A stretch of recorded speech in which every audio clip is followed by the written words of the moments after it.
How to make clip arts or graphics using PowerPoint. Part 2.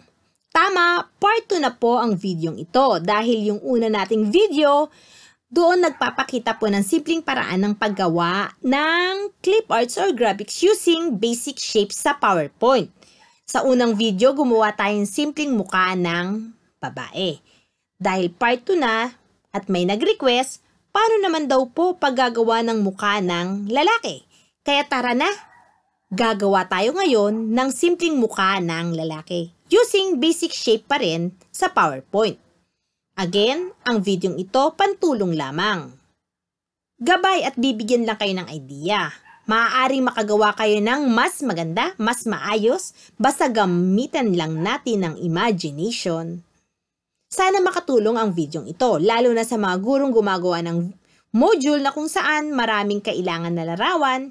Subukan natin ang paggamit ng PowerPoint para original at sariling gawa ang iyong gagamitin.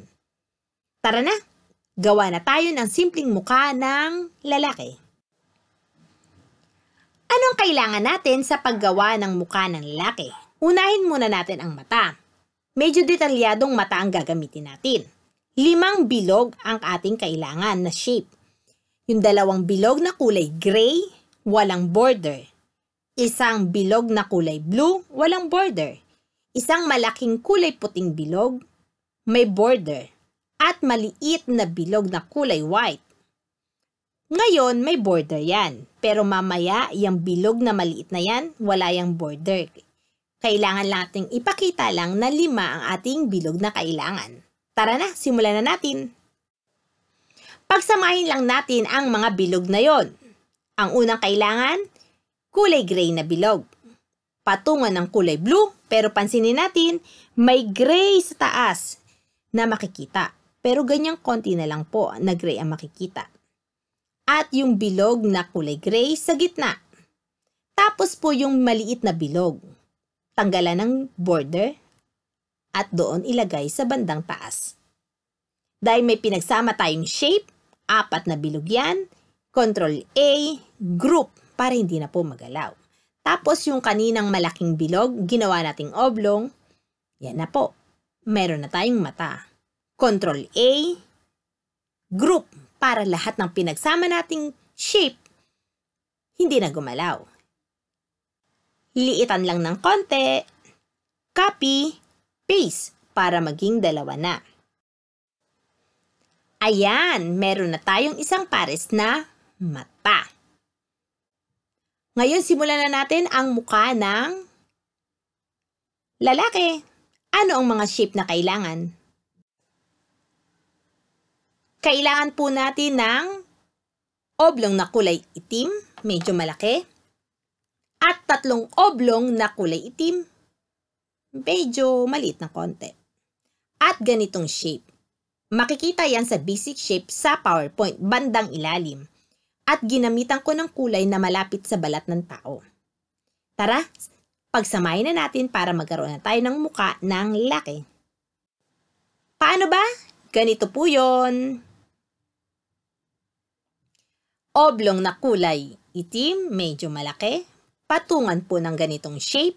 At yung 3 maliit na oblong sa harapan. 1, 2, at 3. Ctrl A, group. Dahil may pinagsama tayong mga shape, kailangan yan hindi na magalaw. Kaya ginroup na natin sila. Ayan na, meron na tayong ulo. Details na lang po ng muka ang ating kailangan. Ano-ano ba ang kailangan natin? Ito po ang mga shape na kailangan.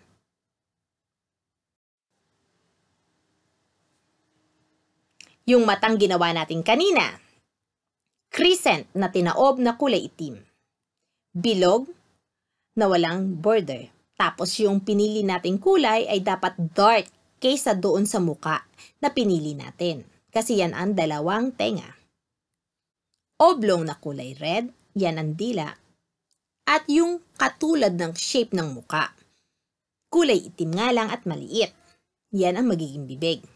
At rectangle, kung anong kulay na ginamit mo sa tenga, yan din po ang kulay ng ilong natin. Yan na po ang mga kailangan nating details para makagawa na ng muka ng lalaki. Tara na, pagsamahin na natin sila.